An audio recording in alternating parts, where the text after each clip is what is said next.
Umani ng samot-saring reaksyon ang isang larawan kung saan, ay katabi ni Tito Sotto sa isang larawan si Miles Ocampo na bagong host sa Itbulaga.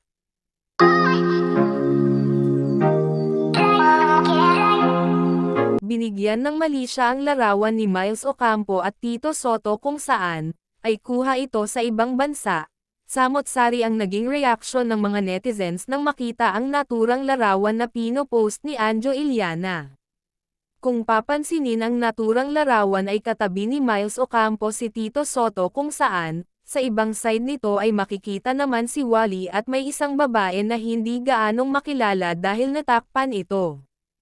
Kamakailan lamang ay naging sintro ang isyo na binitawan nitong si Anjo Iliana, kung saan, ay sinabi nito na may ibang babae umano itong si Tito Sotto since 2013, na naging kasintahan din ng kanyang kapatid na si Vic Sotto, kung saan, ay binahay daw ito sa ibang bansa. Nang makita nga ng mga netizens ang naturang larawan ni Miles Ocampo at Tito Sotto na magkatabi, ay binigyan agad ng mga netizens ng mali siya.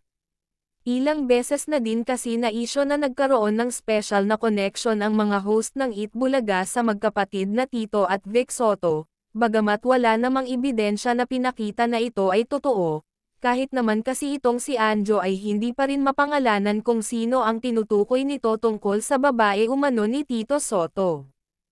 Sa hindi nakakaalam si Miles Ocampo ay may karelasyon sa aktor na si Elijah Canlas since 2021, at naghiwalay ng ilang buwan at muling nagkabalikan ngayong taon.